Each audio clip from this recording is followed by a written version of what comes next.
de su tiempo. Ah, Tiago es un miembro de la comunidad Bahá'í aquí en Chile, como sabemos. Ah, Actualmente está repartiendo su tiempo sirviendo en distintos ámbitos, incluyendo como representante de la comunidad internacional Bahá'í para la región de Latinoamérica y el Caribe, y está trabajando como consultor senior en proyectos organizacionales y tecnológicos. Recientemente obtuvo su maestría en desarrollo y tecnología globales de la Arizona State University. That's in English, Arizona State University. Y es un fellow internacional en CAICID, de lo cual es una organización que se dedica a la promoción de la paz a través del diálogo interreligioso y intercultural a nivel internacional. Y la parte personal es un padre de 3 maravillosas hijas que son fuente de constante inspiración, aprendizaje para continuar sirviendo con cada vez mayor dedicación nuestro amado fe. Tiago, es tuyo. Muchísimas gracias, Kenton. Gracias por esta invitación. Y bueno, gracias a todas y todos los que se conectaron esta noche a este encuentro. Creo que la pregunta que formuló Antonio y la invitación que hace Kenton de reflexionar un poco, de conocer un poco más acerca de nuestra participación a nivel internacional es muy significativo, porque estamos enfrentando momentos en que todos los asuntos, de una u otra manera, vemos cómo están interconectados con las diferentes regiones del mundo. Y algo que tal vez hace unos años o unas décadas era difícil de imaginar, hoy en día es una realidad. Somos todos interdependientes, somos todos partes de un solo cuerpo, de un solo género humano, y por mucho que todavía hayan algunas facciones de la humanidad que se resisten a esa idea, pues está firmemente establecida en todos y cada uno de los asuntos de la vida humana. Entonces, si me permiten, voy a proyectar algunas cosas para acompañar la conversación. En cualquier momento, siéntanse libres de hacer preguntas, de intentar hacerlo un poco más interactivo, o si prefieren esperar hasta el final, también no hay ningún problema. Espero que no sea demasiado largo, porque la idea es que puedan surgir preguntas, comentarios, experiencias y vayamos indagando un poquito más juntos.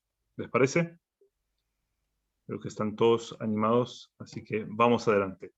Entonces, como bien mencionó Kenton, la idea es que hablemos de la participación de la comunidad Bahá'í junto a las Naciones Unidas y en espacios internacionales. Y tal vez refrescar un poco cómo hemos llegado hasta aquí. Y como ocurre con muchos de los temas en nuestra querida fe Bahá'í, a veces hay que dar un paso atrás y recordar cuál ha sido el recorrido que hemos tenido para llegar al punto donde estamos. Entonces, me voy a permitir ir bastante atrás y comenzar, de hecho, en los tiempos del Bab, quien dio a conocer, manifestó su revelación en 1844 en Persia. Entonces, mi primera pregunta para ustedes es, ¿cuándo creen o saben se hicieron las primeras, se publicaron las primeras noticias con respecto a lo que estaba ocurriendo en Persia en ese momento, o se hace mención del Bab y de su misión en el occidente?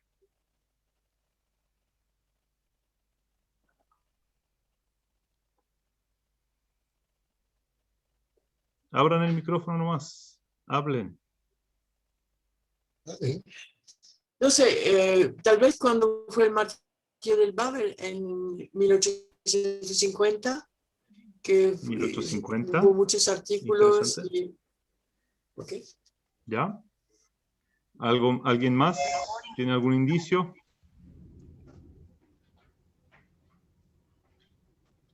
¿No? Entonces, es un poco antes de 1850 y de hecho hay una primera publicación en 1845, poco más de un año después de que el Bab declaró su misión. Ya vemos publicaciones. Este es uno de los ejemplos, es uno de los más antiguos que encontré, y a partir de ese surge en varias publicaciones, varios diarios alrededor del mundo, lo que llaman esa división en la fe maometana, en el Islam, y hace referencia explícitamente a las persecuciones que están viviendo los babís y al martirio de algunos de ellos. Entonces, ya un año después de que el Bab ha revelado su misión, comienzan a surgir noticias con respecto a la fe babí y a las persecuciones. Y ese es un indicio del alcance global que tiene el mensaje del Bab y posteriormente el de Baha'u'lláh, y la repercusión que tiene en el mundo entero.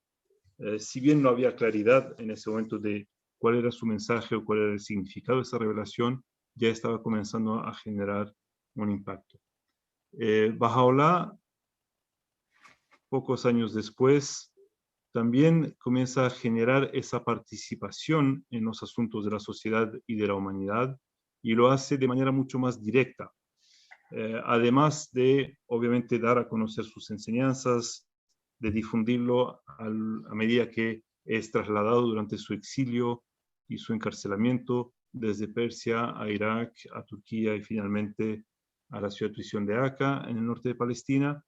Él también lo hace de manera más explícita y con una intención muy declarada, ya que dirige tablas y escritos a los dirigentes, monarcas y cabezas de diferentes religiones de su época.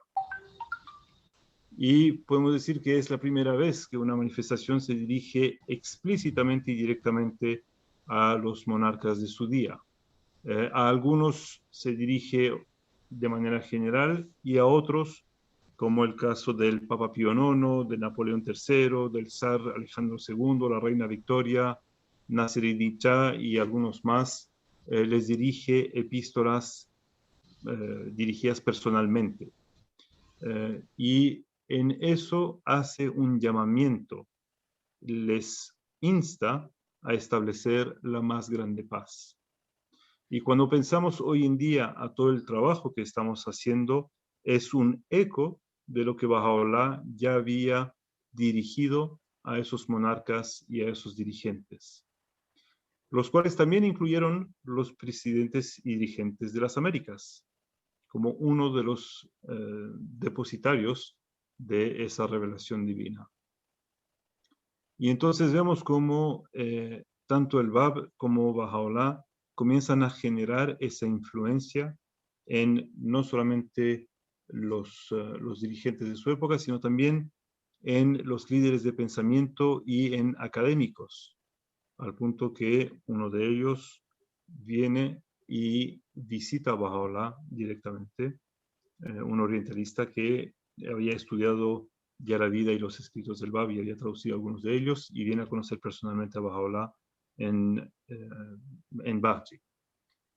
Con eso entonces vemos cómo se comienza a generar todo el tema del relacionamiento que tiene la fe Bahá'í en todos los niveles de la sociedad y del deseo de participar, de influenciar y de contribuir al avance de la civilización. No es simplemente un mensaje para unos pocos, no es simplemente un mensaje con algunos preceptos generales, sino que entrega una guía, unas recomendaciones, unas pautas y principios que sirven a toda la humanidad. Y esos son algunas de las herramientas que tenemos hoy en día cuando queremos trabajar en esas esferas internacionales. Pero no termina ahí. Como bien se imaginarán, Abdu'l-Bahá también participó en su plena medida en ese trabajo. Ya cuando era joven, Abdu'l-Bahá representaba en muchas ocasiones a Baha'u'lláh cuando debía tener reuniones con autoridades o con diferentes personalidades para representar a su padre, para representar a la comunidad Bahá'í, y siempre llevó este trabajo adelante con mucha perseverancia y mucha seriedad. Baha'u'lláh mandató a Abdu'l-Bahá, por ejemplo, a escribir un libro dirigido al pueblo de Irán y a sus dirigentes, que hoy en día conocemos como El secreto de la civilización divina, que establece pautas de cómo debería desarrollarse una sociedad en armonía y para plenamente aprovechar todas sus capacidades y recursos a nivel nacional. Fue desescuchado, no le prestaron mucha atención en ese momento, pero de nuevo nos sirve como insumo y como un instrumento en nuestras relaciones, en nuestra comprensión y en la proyección del trabajo que deseamos realizar. Luego, cuando fue liberado y dejó de ser un prisionero, Abdu'l-Bahá emprendió sus viajes primero a Egipto y después a Occidente, a Europa y Norteamérica, y ahí de nuevo continuó dedicado a entregar el mensaje no solamente a la población en general, pero también a líderes de pensamientos y a generar esa misma influencia en pro de la paz, en establecer los fundamentos para poder generar una mayor armonía entre las diferentes razas, entre los diferentes pueblos, entre Oriente y Occidente, y en elevar la capacidad de la humanidad en un momento de mucha oscuridad, de mucho miedo, ya que se estaba acercando la Primera Guerra Mundial. Justamente durante esa guerra, la región de Palestina y el Medio Oriente sufrieron especialmente, y Abdu'l-Bahá, en ese afán por proteger a todos los que estaban a su alrededor, se dedicó a generar las condiciones para poder alimentar y proteger a los más desproveídos. Y eso fue tan destacado que los gobernantes de la región, y en ese caso estaba bajo el protectorado del Reino Unido, destacaron su labor humanitaria y le dieron un título de Sir. Si bien no era algo que podía interesar especialmente a Abdu'l-Bahá, tenía otros títulos más significativos otorgados por Baha'u'lláh mismo.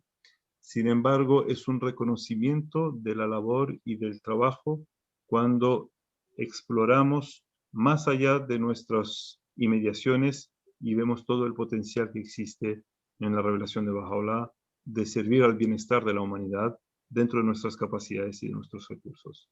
Y eso es algo que hoy en día, de nuevo, hace mucho eco a todo lo que estamos viviendo, a las dificultades y los desafíos que está enfrentando la humanidad en este momento, y cómo cada uno de nosotros, a nivel individual, pero también a nivel colectivo, podemos colaborar y ayudar en lo que sea necesario y cuando sea necesario.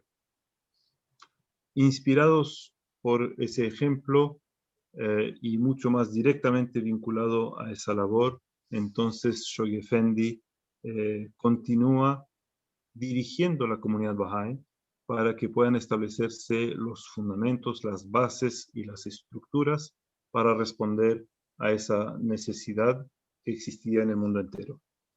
Y muy poco tiempo después de asumir como guardián de la fe Bahá'í, Shoghi Effendi insta a que se instale lo que en ese momento se denominó la International Bahá'í Bureau, la Oficina Bahá'í Internacional, ante la Liga de las Naciones.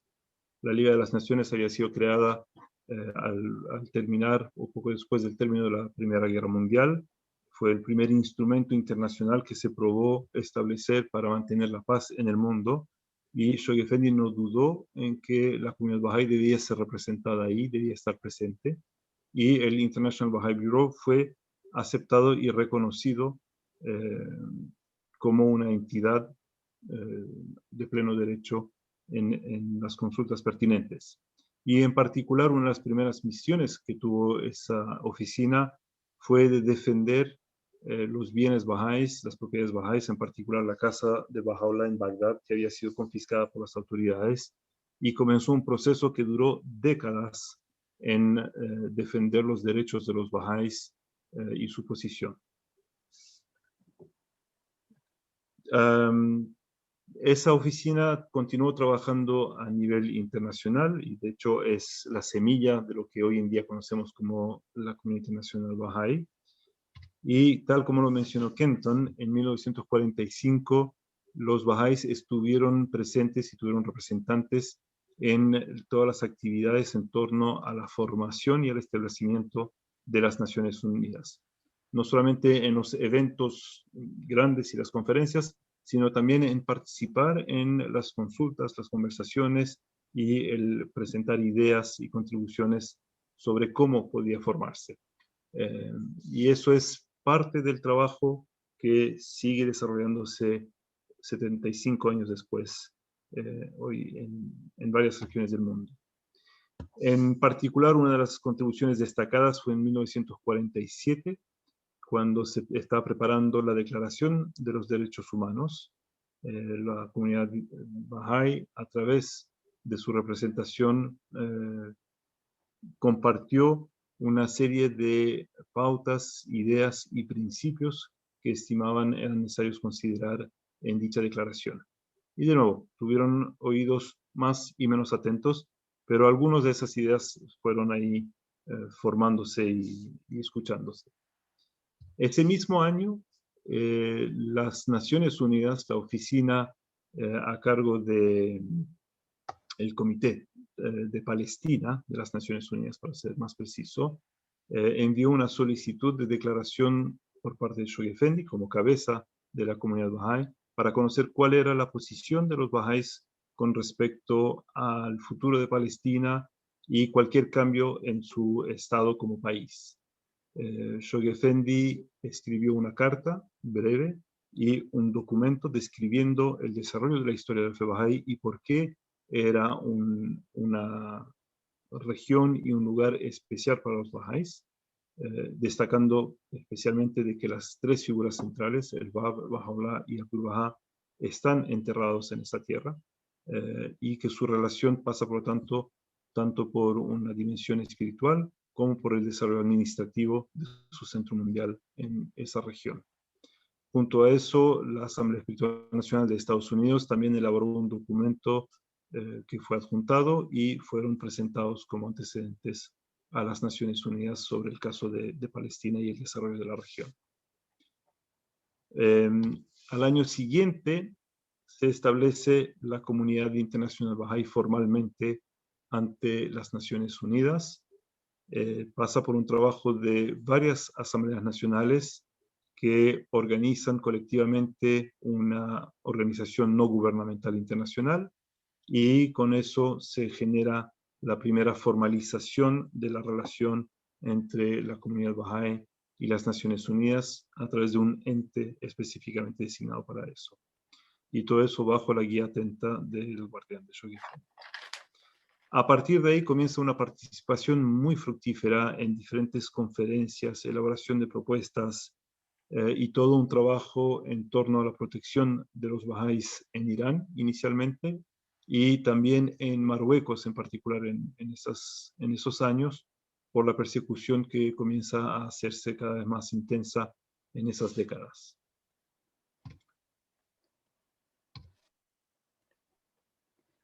De ahí, pasando la década de los 50 y de los 60, llegamos al trabajo que promueve la Casa Universal de Justicia y que es una continuación natural de lo que Shoghi Effendi ya había establecido. Es el refuerzo del trabajo de la Comunidad Internacional Bahá'í, pero también la sistematización de los aprendizajes que ahí se generan y su difusión y multiplicación en diferentes niveles. Y ahí comenzamos a verlo desde el nivel no solamente internacional o global, sino también a niveles regionales y nacionales. Entonces, muy brevemente, un pequeño repaso de lo que ha sido ese trabajo. La Comunidad Internacional Bahá'í ya está establecida como ONG, pero en 1965, 2 años después de la elección de la Casa de Justicia, se establece la oficina en Nueva York, que es hoy en día la oficina central de la Comunidad Internacional Bahá'í. En 1970, como también se mencionó, se obtiene estatuto consultivo ante la ECOSOC, que es el organismo para el desarrollo social principal de Naciones Unidas. Existe la Asamblea General, que representa a los gobiernos, y ECOSOC, que representa al resto de la sociedad, y donde los bahá'ís juegan un rol participativo muy fuerte desde los años 70. Después de ECOSOC siguieron UNEP, la UNICEF, la Organización Mundial de la Salud, el Fondo para el Desarrollo de la Mujer de las Naciones Unidas. O sea, fue reconocida e incluida en cada vez más organismos que ayudan y colaboran en el trabajo de las Naciones Unidas. En 1980 sigue el tema de la persecución de los bahá'ís, y de hecho aumenta después de la Revolución Islámica en Irán del 79, y se inicia un proceso continuo al día de hoy, apelando a terminar con la persecución de los bahá'ís en Irán. En los años 80 comienzan a verse los casos más graves de persecución sistemática de los bahá'ís en Irán, y se vuelve entonces una de las funciones principales de esa relación el mantener al día cuál es la situación, por qué se está dando, y sumar voces en contra de esa persecución. Pasando unos años, en 85, solo para destacar algunos eventos importantes, la Casa Universal de Justicia escribe y da a conocer y distribuye la Declaración de la Promesa de la Paz Mundial, un documento que es enviado o entregado en mano, como aquí aparece en la foto, Amatullah Ruhollah Khanum entregando al secretario general de las Naciones Unidas una copia de esa declaración, que invita a los pueblos de la tierra a reconsiderar ese llamamiento que había hecho Baha'u'lláh más de un siglo antes, a que los pueblos y gobiernos de la tierra se unieran y establecieran esa paz, indicando de que de todas maneras era inevitable. En eso continúa plenamente esa participación de la Comunidad Internacional Bahá'í en diferentes asuntos, y a generarse una capacidad cada vez mayor de poder contribuir y colaborar a los asuntos centrales de interés desde la perspectiva de la comunidad Bahá'í a los asuntos de la humanidad a través de ese instrumento internacional. Un ejemplo de ello fue la participación en 1992 en el Earth Summit, o la Conferencia de la Tierra en Río de Janeiro, algo que 20 años después, en 2012, volvió a hacer eco y generó también mucha atención. En ese momento se hace un trabajo muy dedicado de concientizar, de promover temas, y sumado a que era el año centenario de la ascensión de Baha'u'lláh, genera un poderoso instrumento para presentar varios de los principios bahá'ís en esas conversaciones y de influenciar en cierto nivel el discurso en ese momento. Algo similar ocurre unos años después en la Cumbre Mundial para el Desarrollo Social en Copenhague, donde ahí se comparte un documento muy significativo en su momento, la prosperidad de la humanidad, que comienza a elaborar y a articular un discurso bahá'í con respecto al desarrollo social y económico de toda la humanidad. Otra conferencia clave en ese momento fue la Conferencia Mundial sobre la Mujer en Beijing, que a finales del año pasado y este año se ha hecho eco del aniversario de esa conferencia, y se ha vuelto a levantar el tema de la relevancia de la posición de la mujer en la sociedad, y ha sido uno de los frentes de trabajo constantes de la Comunidad Internacional Bahá'í. Y hay muchos más. Esos son apenas algunos ejemplos de lo que ha sido esa participación y esa colaboración a nivel internacional.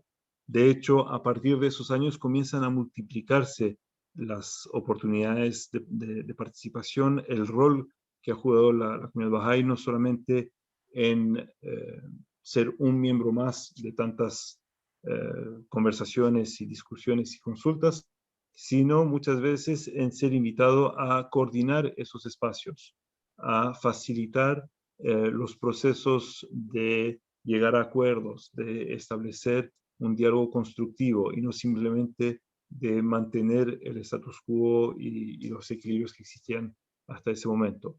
Y ese es un aspecto muy preponderante de todo ese trabajo. Y vemos cómo entonces se multiplican esas participaciones y ya no solamente en las Naciones Unidas, sino que en otros espacios también, incluyendo la foto en blanco y negro es en Uruguay, por ejemplo, y abajo tenemos espacios de participación interreligiosa, ya que es otro elemento que juega a favor de establecer todos esos diálogos y esas participaciones. Y entonces, en esa época, en 1994, la Casa Nacional de Justicia comienza a dar guías y pautas claras sobre cómo debería llevarse adelante el trabajo de asuntos externos, no solamente a nivel internacional, sino también a nivel nacional. Y comienza a desarrollarse la capacidad en muchos países alrededor del mundo de tener sus propias oficinas de asuntos externos que reflejan el trabajo que hace la Comunidad Internacional Bahá'í en su propia dimensión y capacidad. Y ahí comienza a entregar lineamientos de cómo las comunidades bahá'ís pueden influenciar los procesos hacia el establecimiento de la paz mundial. Y ese es un fenómeno de desarrollo de capacidad muy interesante que continuó a acompañarnos desde el 94 a la fecha actual y que va a continuar durante mucho tiempo. Y así vemos cómo continuaron surgiendo cada vez más iniciativas y cada vez más esfuerzos en diferentes países alrededor del mundo. Al punto que 20 años después de entregar esa estrategia general, la Casa Nacional de Justicia volvió a preparar y a elaborar un documento mucho más completo que se nutre de todos los aprendizajes generados durante 2 décadas y que establece una visión mucho más amplia del trabajo y la labor que se puede realizar en esos frentes de participación en los discursos de la sociedad y de influenciar los procesos civilizatorios desde esa perspectiva bahá'í. Y eso hoy en día está más vigente que nunca.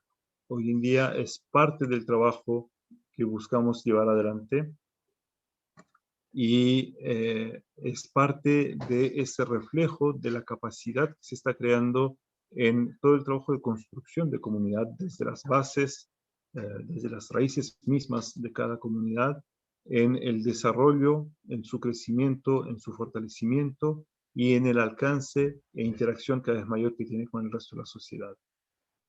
Y eso es lo que nutre entonces toda la sistematización y aprendizaje que después se puede llevar a otros niveles. Solo para complementar un poco con respecto a la propia Comunidad Internacional Bahá'í y cómo está funcionando hoy en día, y es algo que evoluciona constantemente. Tiene 2 oficinas centrales, la de Nueva York y la de Ginebra, y tiene 3 oficinas regionales establecidas, en Bruselas, en Addis Ababa y en Yakarta. Esas 3 oficinas regionales son una extensión del trabajo que hace la Comunidad Internacional Bahá'í a nivel internacional, y después existen representaciones, como en mi caso aquí en América Latina y el Caribe, que no son oficinas aún, sino que son primeros esfuerzos de aprendizaje y sistematización del trabajo de relacionamiento a nivel regional internacional. Y en ese sentido, la Comunidad Internacional Bahá'í busca trabajar en torno a ciertas áreas de enfoque. Entonces, para mencionar algunos, se habla de alcanzar o promover la igualdad entre hombres y mujeres, el tema de los derechos humanos y el bienestar humano, el desarrollo y construcción de comunidad, el tema de la juventud como protagonistas en un cambio constructivo, el rol que tiene la religión en la vida de la sociedad y constantemente el tema de la protección de los bahá'ís y en particular en el caso de los bahá'ís en Irán y las persecuciones que ahí se viven. Esas son algunas áreas de enfoque, pero en realidad con todos los aprendizajes, con todas las oportunidades y con las necesidades que enfrenta la humanidad, esas áreas después comienzan a multiplicarse. Pero siempre dentro de un marco claramente establecido por la Casa Universal de Justicia. Y ese marco, como primer elemento o elemento central, está la idea de contribuir al avance de la civilización de la humanidad. Como hacemos en todas esas participaciones, en todos esos espacios, en todos esos ámbitos, a contribuir esa visión de desarrollo de civilización global, de una humanidad. Y eso está asociado con nuestra capacidad de construir capacidad. Valga la redundancia. Ese concepto de construcción de capacidad es esencial, ya que no solamente estamos buscando emitir algunas opiniones o imponer algunos ideales, sino al contrario, desarrollar la capacidad en nosotros y en todos aquellos con los cuales participamos para tener diálogos, para tener interacciones, para llevar adelante acciones que sean constructivas en esos sentidos. Y en ese sentido, la Comunidad Internacional Bahá'í busca directamente apoyar y contribuir a los esfuerzos de las Naciones Unidas en las áreas de enfoque que mencioné y otras tantas más. El desarrollo sustentable y el desarrollo social, la igualdad de género y los derechos humanos, la paz, la gobernanza, y especialmente la gobernanza global, la salud pública, promover reformas de Naciones Unidas y más recientemente temas como la migración, la alimentación, tecnología, inteligencia artificial y cuáles son los valores asociados a cada uno de esos ámbitos. Y siempre de hacer esa conexión entre la prosperidad material y espiritual del género humano como uno todo, como reflejo de esa unicidad esencial que reconocemos en el género humano. También, como les mencioné, se está jugando un rol creciente en discusiones a nivel regional y por lo tanto más específico a ciertas necesidades o a ciertos contextos en el que creemos podemos contribuir y colaborar o de los cuales podemos aprender. Y un poco para enmarcar la manera en que se hace eso, es importante destacar, y voy a leer este párrafo porque es relevante en toda esa interacción, ¿no? Dice, en cualquier nivel que ocurre, el propósito de tales esfuerzos no es presionar a otros para que acepten una propuesta bahá'í en concreto o llevar a cabo enseñanza directa, ni tampoco deben concebirse las actividades que se realizan en esos ámbitos como parte de un ejercicio académico o de relaciones públicas. Más bien, los bahá'ís se esfuerzan por adoptar una postura de aprendizaje y participar en conversaciones genuinas. Y esos dos últimos elementos de la postura de aprendizaje y la participación en conversaciones genuinas son definiciones claves en toda la labor de relación, ya sea con Naciones Unidas o con cualquier otra organización o cualquier otro conjunto de personas.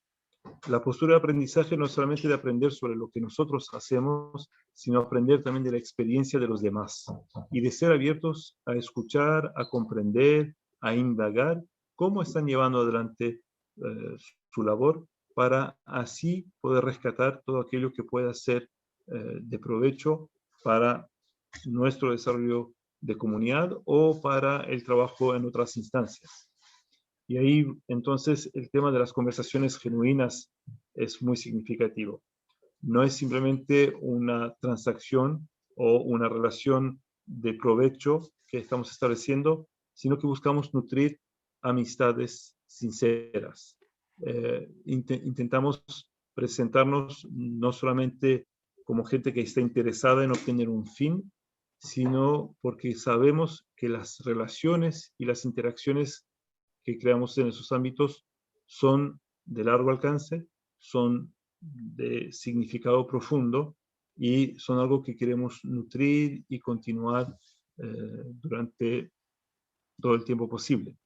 Y rompe un poco con el esquema de aprovecharnos de otras personas o de utilizarlas cuando nos sirven y después dejarlas de lado, como ocurre muchas veces en ese tipo de espacios, y lo transforma en conocernos, en darnos a conocer, en escuchar activamente y en poder compartir ideas basadas en la confianza que se pueden generar gracias a esas relaciones. Y eso es parte de esos principios que guían entonces el trabajo de la Comunidad Internacional Bahá'í y del trabajo junto a las Naciones Unidas. Y por lo tanto, cualquier tema que se tome, de los varios que ya mencioné, no se toman como para decir, aquí está la posición Bahá'í o esa es la visión Bahá'í y eso es lo que deberían hacer, sino se transforma en nosotros identificar cuáles son los principios que están involucrados, cuáles son esas convicciones que nos mueven y de qué manera pueden contribuir, enriquecer de manera cada vez más significativa el conjunto de relaciones en las cuales estamos involucrados. De nuevo, ya sea a nivel de personas, a nivel de colectivos, algo a nivel de organizaciones enteras. Y entonces muchas de las declaraciones que están disponibles en el sitio de la Comunidad Internacional Bahá'í, en bic.org, ahí pueden ver que muchas de esas declaraciones o de esos artículos que se publican ahí buscan abrir una exploración con respecto a un tema dentro de un marco basado en ciertos principios que reflejan la visión Bahá'í de la humanidad y del momento histórico que estamos viviendo, pero de manera muy abierta y muy transparente. Y esa es parte de la influencia y del trabajo que se lleva adelante. Para ir concluyendo y no alargar demasiado eso, quiero terminar con un breve pasaje de una carta de la Casa Universal de Justicia, donde dice: todos los seguidores de Baha'u'lláh tienen la firme convicción de que la humanidad se está acercando hoy a la etapa culminante de un proceso milenario que la ha llevado desde su infancia colectiva hasta el umbral de la madurez. Una etapa que será testigo de la unificación de la raza humana. Similar al de una persona que atraviesa el inestable, aunque prometedor periodo de la adolescencia, durante el cual salen a la luz facultades y capacidades latentes, la humanidad en su conjunto se encuentra en medio de una transición sin precedentes. Tras gran parte del tumulto y la agitación de la vida contemporánea, están los arranques y tropiezos de una humanidad que se debate para llegar a la mayoría de edad. Costumbres y prácticas ampliamente aceptadas, actitudes y hábitos apreciados se van quedando obsoletos uno por uno a medida que comienzan a imponerse los imperativos de la madurez. Y quise terminar con ese pasaje porque refleja en gran medida la visión que se busca transmitir y el trabajo que se está haciendo, de identificar cuáles son esas actitudes, esos hábitos que necesitan ser reemplazados, por qué los queremos reemplazar y cómo llegamos de la situación actual a esa nueva situación de mayor madurez. Y esa es la influencia que podemos generar, esa es parte del trabajo que se está logrando y poco a poco al cual se está contribuyendo en todos esos ámbitos internacionales.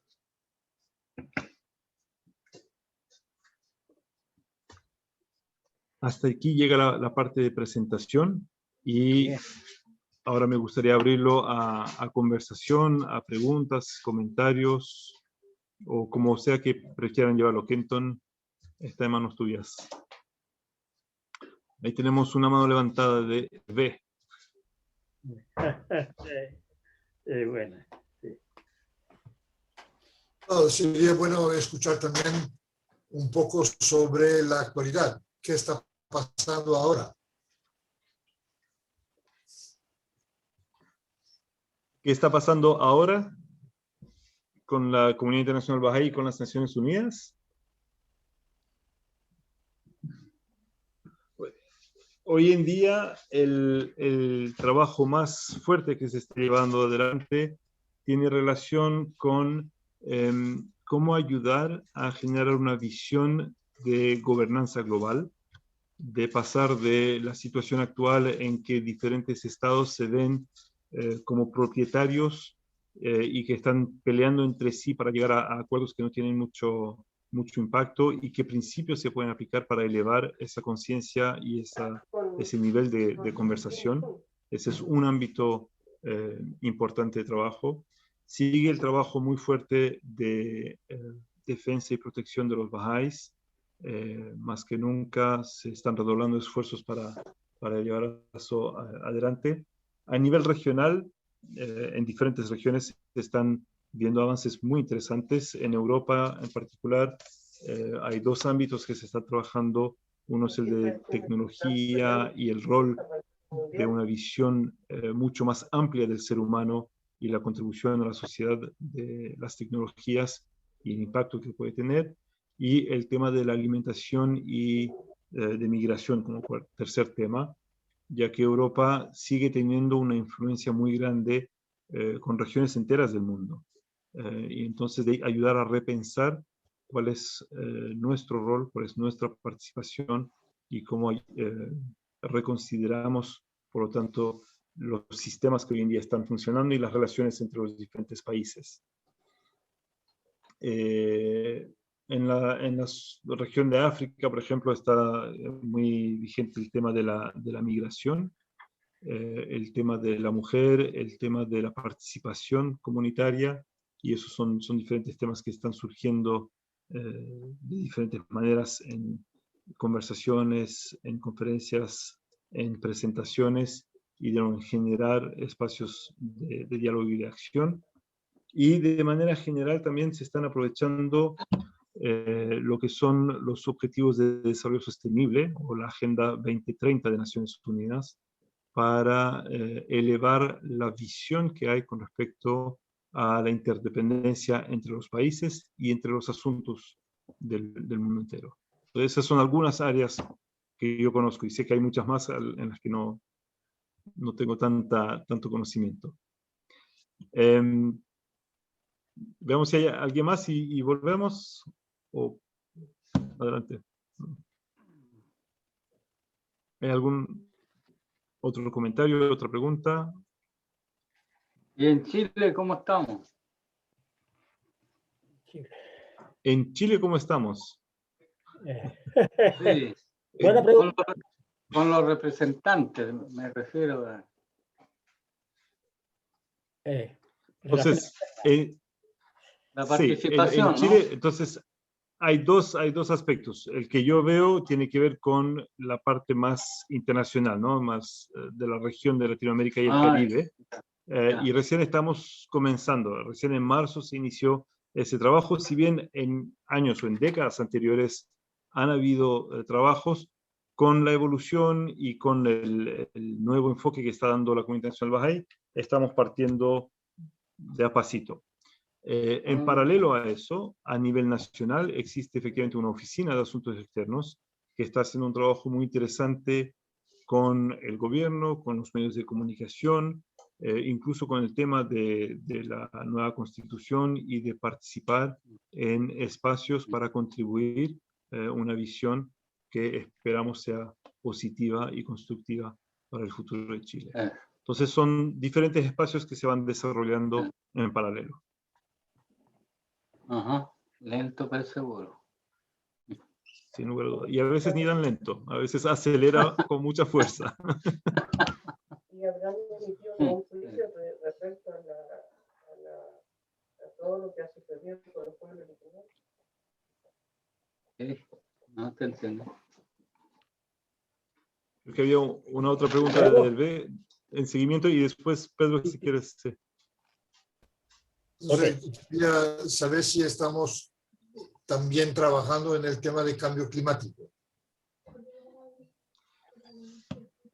Entonces, el tema de cambio climático, yo no lo he visto hasta ahora como un tema que se ve específicamente como tal, sino dentro de ese marco más amplio de cómo nutrimos las relaciones en torno a, de nuevo, lo que mencioné, ¿no? gobernanza, obviamente algo de medio ambiente también, el tema de los objetivos de desarrollo sostenible, o sea, de intentar verlo de manera integral. O sea, no solamente decir el cambio climático es un problema y tenemos los bajos una solución, no sé si lo tenemos así explícitamente, sino de entretejerlo dentro de los otros temas, pero sí hay una conciencia muy fuerte al respecto. Y han habido varias declaraciones sobre el rol de los valores espirituales al momento de considerar políticas, soluciones, incluso desarrollos tecnológicos asociados a temas de cambio climático. Entonces, insisto, y puede ser una falta de conocimiento de mi parte, no lo he visto como un tema único, sino como parte de una conversación más amplia, pero está ahí presente. Pedro.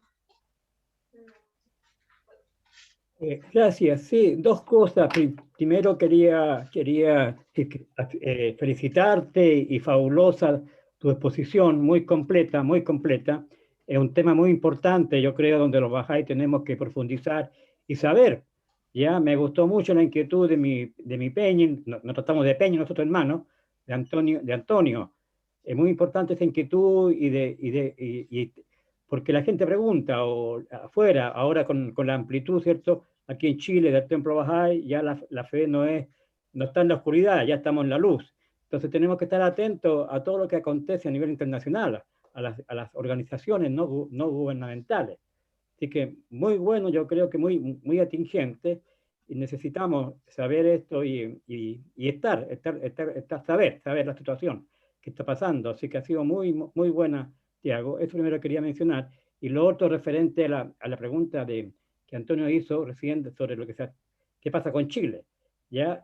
Recordando un poco la historia, ¿cierto? Siempre ha habido relaciones externas, ¿cierto? En cada comunidad del mundo, ¿ya? Y en el caso nuestro acá también, años atrás, yo recuerdo el trabajo que realizó que nos dejó un legado muy grande, el querido doctor Reed, ¿cierto? Él trabajó por varios años en ese campo, ¿ya?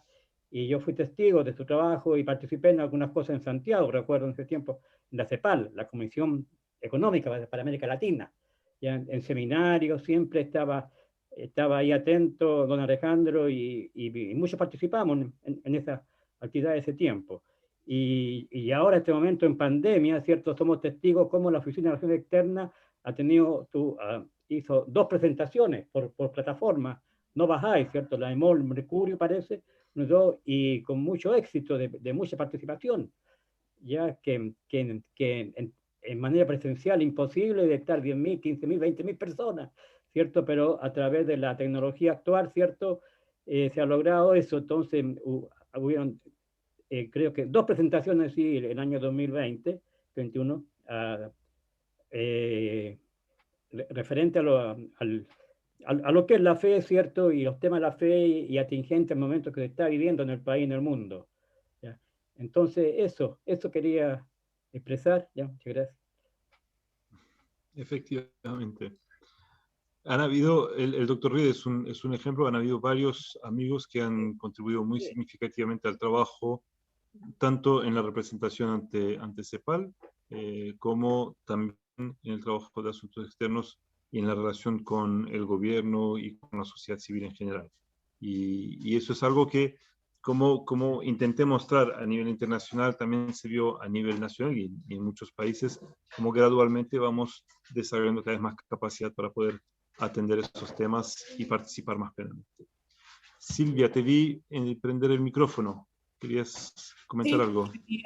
Quería saber si existe una estrategia para compaginar la tendencia de los jóvenes que están buscando de muchas maneras ese manejo de esa pluralidad, de esa diversidad, que es como el eje de la fe Bahá'í en cuanto a la universalidad, la universo, unidad de lo diverso.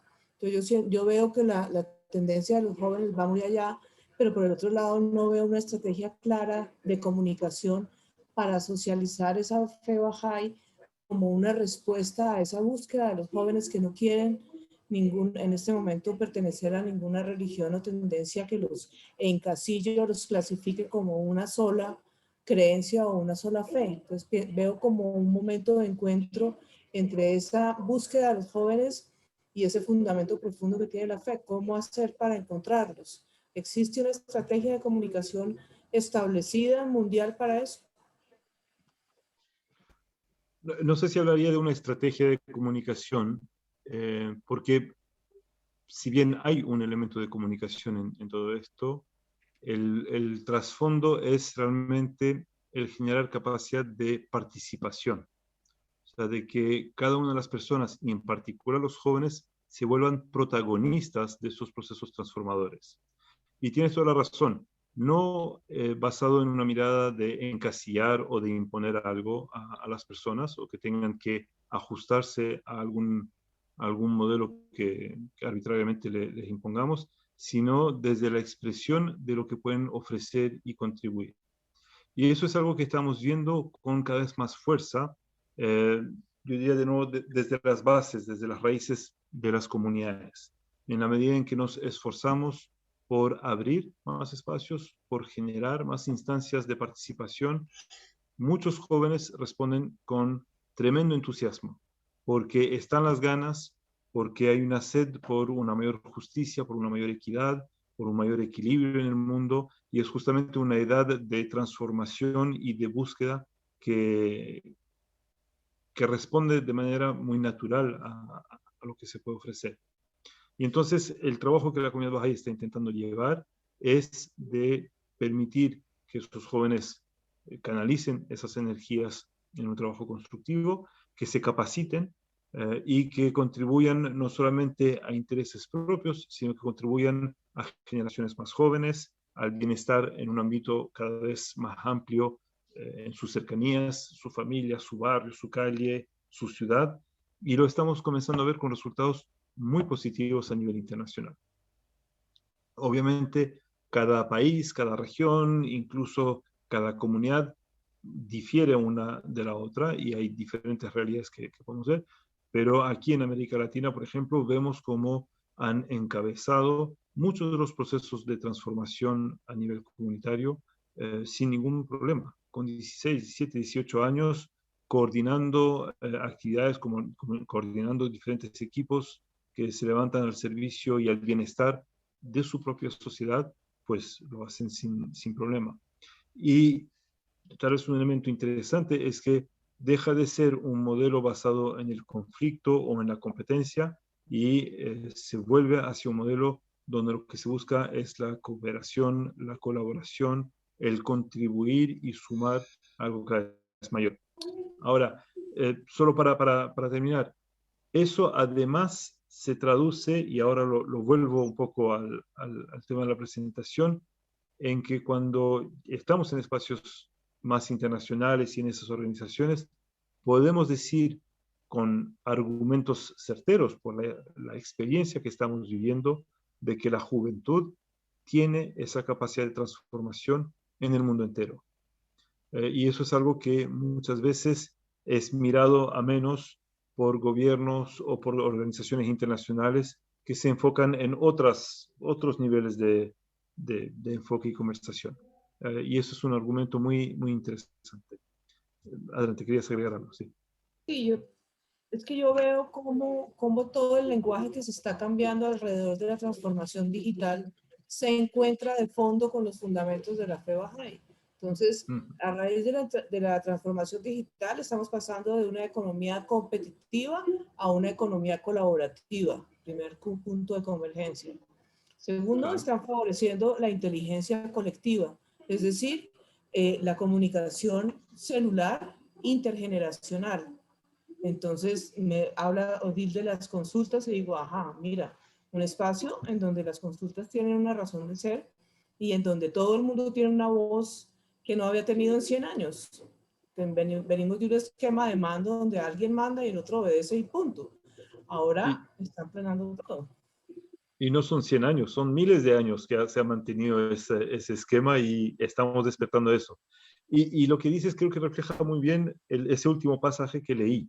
Cuando pasamos de esa edad de infancia a esa edad de madurez y todavía estamos en la transición, nos comenzamos a dar cuenta de que ciertos modelos, esas actitudes, esos comportamientos que heredamos durante miles de generaciones y asumíamos como normales, pues corresponden a la infancia. Y a nosotros nos toca cuestionarnos y decirnos, bueno, ¿es así como queremos vivir? ¿Ese es el tipo de relaciones que queremos tener? ¿O podemos cambiarlo? Y vemos que ese cambio responde efectivamente a la visión que Bahá'u'lláh impulsó hace un siglo y medio, y es parte ahora de la conversación global que muchos estamos teniendo. Y no es exclusivo de la comunidad Bahá'í. La comunidad Bahá'í participa de este diálogo y hay muchas otras entidades, hay muchas otras personas que participan plenamente de esa misma visión. Y la idea es construir juntos. También me llama la atención el tema de las marcas personales. Veníamos también de una economía en donde todo era todos iguales, ¿no? Estudian lo mismo, viven lo mismo, comen lo mismo. Mientras más iguales fuéramos, la industrialización se caracterizó por ser todos iguales. Claro. Ahora la nueva economía dice, no, no queremos copias, queremos originales. Queremos que usted protagonice su propia vida y usted me muestre dentro de todo ese océano por qué vale la pena seguirlo, por su ideología o por su filosofía o por ser un ejemplo. Entonces, esa marca personal y esa autogestión que se está pidiendo de la gente también me llama mucho la atención porque cuando empezamos dijeron, no, es que aquí no hay sacerdotes, cada uno se encarga de sí mismo, cada uno se automonitorea y cada uno se hace su cuestionamiento. Entonces yo veo los fundamentos de la marca personal son exactamente los mismos, ¿no? Usted hágase cargo de eso, cómo quiere ser recordado, qué siente la gente en su presencia, ¿no? ¿Qué siente la gente en su presencia? Y hágase cargo de eso. Entonces veo que los fundamentos de la fe se aterrizan en este momento histórico y tecnológico de una manera sorprendente y homologable a nivel de lenguaje. Entonces por eso pregunto lo de la estrategia, porque sería muy interesante mirarlo así también. Sí, claro que sí. O sea, son espacios abiertos y hay tanto por aprender que cabe toda esa reflexión y esa mirada sobre estos temas. Y es interesante, o sea, de nuevo, efectivamente, el uniformalismo es contrario a esa visión de unidad en diversidad que se está planteando. Esa producción en serie que mencionabas es antítesis a lo que se busca hacer, sino al contrario, es nutrir esa diversidad, nutrir la riqueza que hay en cada uno de nosotros, y no solamente a nivel individual, porque si no correríamos el riesgo de un individualismo extremo, que también es dañino, pero también se da a nivel colectivo. O sea, ¿cuál es nuestra identidad? ¿Cuál es el grupo al que pertenezco y cómo se expresan esas riquezas nuestras y esa contribución al resto de la humanidad? Y entonces no son caminos, un solo camino, sino que son múltiples caminos que van hacia ese mismo centro colectivo en el que estamos intentando participar. Y ya para cerrar, fíjate que estamos volviendo a Viktor Frankl prácticamente, el hombre en la búsqueda de sentido, ¿no? Claro que sí. Entonces está la humanidad entera repensando su propósito de vida, repensando sus valores, repensando sus actuares, volviendo a la ética relacional, volviendo a lo fundamental. Y ahí nuevamente los fundamentos de la fe tienen una cantidad de oportunidades frescas para la gente, sin todo ese dogma y sin toda esa carga emocional de las religiones tradicionales, sino con precisamente favoreciendo la gestión de la diversidad para garantizar la continuidad de la especie, de las culturas, de las parejas, de las familias, etcétera, etcétera. Claro que sí. Okay. Y Frankl es un muy buen ejemplo porque él vivió a nivel individual lo que la humanidad está viviendo. O sea, tuvo que pasar por un periodo de tremendas dificultades. Viktor Frankl es un psicólogo que sufrió la persecución nazi y estuvo en los campos de concentración y sobrevivió, y en base a esa sobrevivencia comenzó a desarrollar todo su pensamiento y teoría sobre el ser humano. Y la humanidad de alguna manera pasa por lo mismo, se está pasando por esas tremendas dificultades para poder despertar y darse cuenta de su propia realidad y de su propia esencia, y volver a conectar con lo que es significativo para sí mismo, como cuerpo humano. Y en ese proceso creo que estamos todos en este momento. Muchas gracias, señor. Disculpen. Claro, el que quiera. Muchas gracias. Tiago, tengo una preguntita muy técnico, nada que ver. Tú mostró una lámina que mostró como 5 oficinas representativas. No hay ninguna en Sudamérica. Yo pensé que era uno en Santiago. Entonces, efectivamente, la que mostré muestra las 2 internacionales, que es Nueva York y Ginebra, y 3 regionales. Y lo que mencioné son oficinas establecidas. Está la de Bruselas, Addis Ababa y Yakarta. Esas son oficinas que la Casa de Justicia, a través de la Comunidad Nacional Bahá'í, decidió establecer para la relación con Europa, en Bruselas, con África, en Addis Ababa, y con el sureste asiático, en Yakarta. La Comunidad Internacional Bahá'í, desde que estableció esas oficinas, está aprendiendo sobre su funcionamiento, el rol que puede jugar a nivel regional y creando cada vez más capacidad. Y ahora está mirando otras regiones para ver cómo da el paso siguiente. Como Pedro bien mencionó, en el pasado, aquí en Latinoamérica, hemos tenido representantes ante la CEPAL. Y en este momento, la invitación que recibí en marzo fue ser representante ante la CEPAL de parte de la Comunidad Internacional Bahá'í.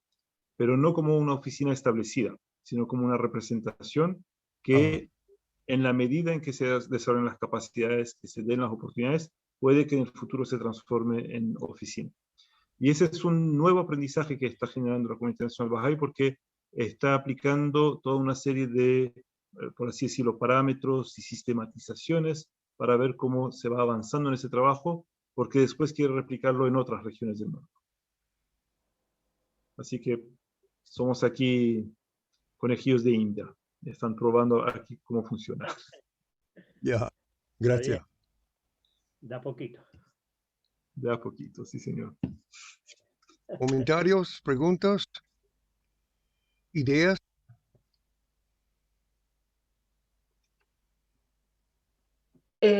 Yo tengo mucha esperanza con la nueva constitución y sueño que el currículum Bahá'í por fin debiera ser una alternativa visible en la escuela. Hoy día la religión que se enseña en la escuela es la católica, ni siquiera el cristianismo, es la católica. Entonces, no tenemos nosotros los pueblos originarios, como el pueblo mapuche, por ejemplo, no tenemos opción de enseñar nuestra religión. Tampoco tenemos la opción de conocer la religión o la cultura de los otros pueblos, sino así que a lo mucho lo que uno ve en los niños de uno que estudiaron en la ciudad es que los pascuenses bailan el sao sao y que tienen el moai, que los mapuches tienen un rehue y que bailan choique y cosas muy básicas, ni siquiera alcanza a ser básico. Entonces, con la nueva constitución yo tengo mucha esperanza que Chile sea un estado que reconoce todas las religiones, que reconoce todos los pueblos y que, como dice la fe Bahá'í, que efectivamente la gente pueda decidir de acuerdo a la información, con toda que tenga toda la información disponible y que la gente decida. Esa es mi esperanza personal. Y por otro lado, también lo que dijo la persona Marcia, una señora que habló harto, ella habló sobre el propósito. Yo creo que en el proceso de elaboración de la nueva constitución, creo yo que constantemente nosotros los Bahá'í, sin a lo mejor decir que somos Bahá'í, en las reuniones que participemos, debemos hablar cuál es nuestro propósito. Entonces, yo creo constantemente, independiente si es el ultra rico o es el ultra pobre, si es indígena o no es indígena, si es inmigrante o quien sea, yo creo que la pregunta es, ante una nueva constitución, ¿cuál es el propósito de vida que tiene cada persona? Y cómo, de acuerdo a ese propósito, queremos contribuir en una nueva redacción de una Carta Magna. Entonces yo creo que son preguntas que debemos hacernos. Yo creo que tenemos una gran oportunidad con respeto, cariño, amabilidad y permeando toda la sociedad. Yo creo que vamos a tener que aprender. Yo lamento no saber tanto, como sabe usted, porque vergüenza no tengo, pero no tengo el conocimiento para transitar por todos los sectores, pero sí lo poco que uno puede hacer, creo yo que por ahí va el camino. Ahora a mí me da un poco pena porque siento que los pueblos originarios, nosotros hoy día hay una difusión muy fea de nosotros, del terror, de que nos acusan, no puede volar una mosca en la Araucanía porque los mapuches son los culpables.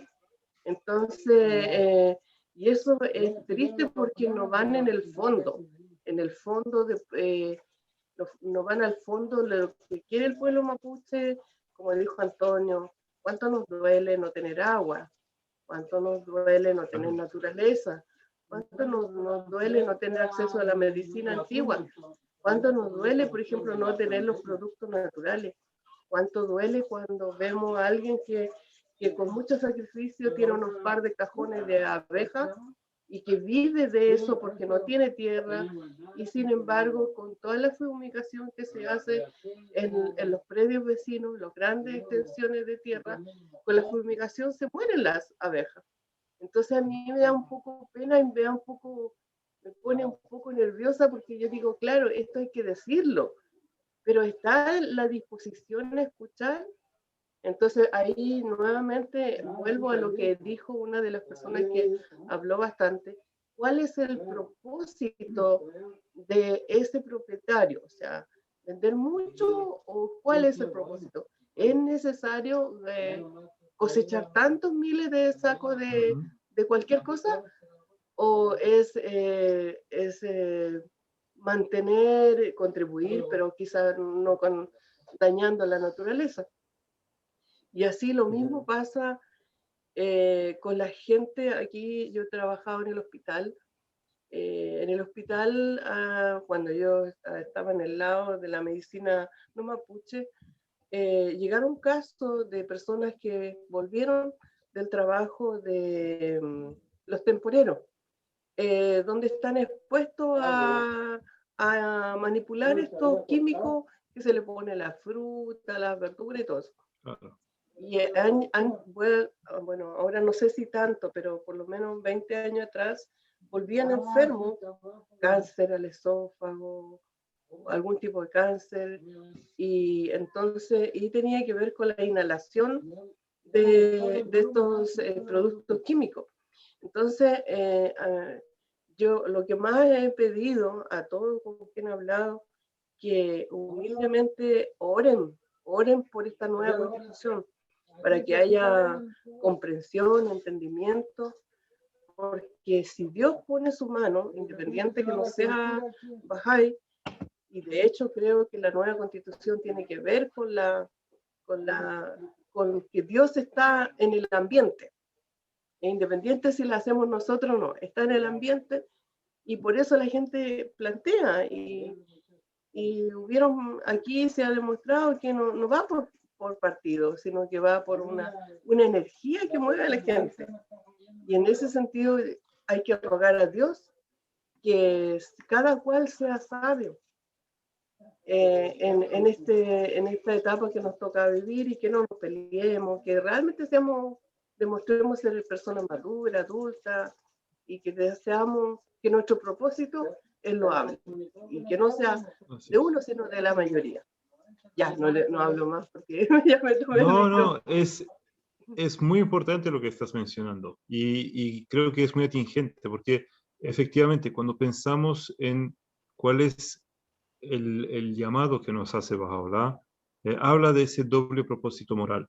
Tú mencionabas el tema del propósito y nos solicita participar efectivamente en esa transformación a nivel individual y a nivel colectivo. ¿Y qué mayor instrumento colectivo a nivel de un país que el establecimiento de una constitución? Ahora, obviamente también tenemos que tener conciencia de que tanto nuestra influencia como los cambios que se pueden generar ahí, pues no dependen directamente de nosotros. Dios quiera que sea lo más positivo y constructivo posible. No sé si la manera en que está organizado o la manera en que están participando lo va a permitir plenamente, pero hay que confiar y hay que permitir que el proceso avance con plena seguridad. Al mismo tiempo, ese cambio estructural por sí solo no es suficiente. Si no cambia el corazón de las personas, si no cambia la mentalidad de las personas y su conciencia, el cambio estructural se vuelve vacío. Tenemos una linda casa, pero que nadie va a habitar. ¿Por qué? Porque nuestras mentalidades todavía no nos permiten ir en esa dirección. Entonces, ahí comienza la reflexión sobre efectivamente cómo nosotros podemos participar, influenciar, contagiar a los demás, no con el coronavirus, sino con algo positivo, y realmente contribuir al bienestar de la sociedad más ampliamente. Lo que les presenté hoy tiene que ver con esa contribución a nivel global, pero también ocurre a nivel de cada comunidad, ocurre a nivel de cada familia, ocurre a nivel de cada núcleo de personas y amigos que están levantándose y esforzándose por hacer. Y ahí quiero mencionar de que si bien el conocimiento es un instrumento importante, y ojalá todos sigamos esforzándonos por adquirir cada vez más conocimiento, la intención y la pureza de nuestros actos es aún más relevante. Y si lo hacemos con esa pureza, si lo hacemos con ese desprendimiento, aunque no conozcamos mucho de algún tema en particular, igual podemos generar influencia en los corazones de las demás personas. Y ahí participamos entonces de ese doble propósito de manera más plena. Entonces, no hay que bajar los brazos. Si bien hay momentos que son muy desafiantes y estamos atravesando un periodo con muchas dificultades, tenemos mucho por hacer y mucho por contribuir. Y creo que ahí es donde cada uno de nosotros puede levantarse y puede hacer su mayor esfuerzo y, bueno, con las bendiciones y confirmaciones divinas, salir adelante.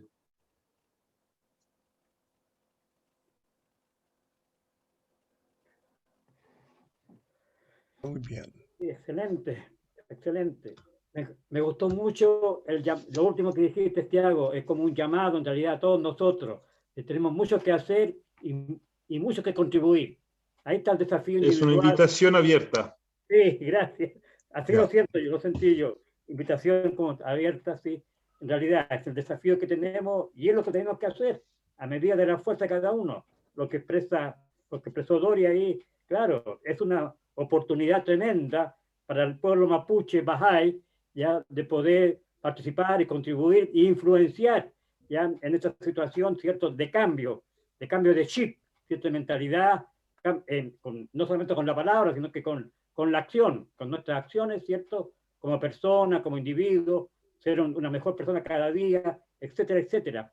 Y ahí contribuir al cambio e influenciar para tener una constitución como es la esperanza de Dori, la esperanza de todos, yo creo, más equitativa, más justa, de acuerdo a los tiempos que estamos viviendo y que sea como tú muy bien mencionaste, no es uniformidad para todos, sino que es la unidad, eso, en la diversidad existente, en el caso acá de nuestro país, ¿cierto? De los pueblos étnicos, grupos, ¿no?, nuestra descendencia española que tenemos, todo lo que es Chile hoy día, que es muy diferente al Chile de 20, de 30, 40 años atrás, ¿ya? Una realidad totalmente distinta y en todo el mundo. Entonces, de acuerdo a eso, es mayor aún y la necesidad de nosotros hacer todo el esfuerzo posible y participar en lo que podamos en esta conversación, en nuestro entorno. Ahí se empieza en la base. ya, ¿cierto? Acá en el campo mismo, aquí en los pueblos, en la ciudad grande, en todas partes donde estemos los bajáis, en nuestro desafío, en nuestra oportunidad de contribuir. Muy bien, muchas Muy, gracias. muy bien, joven.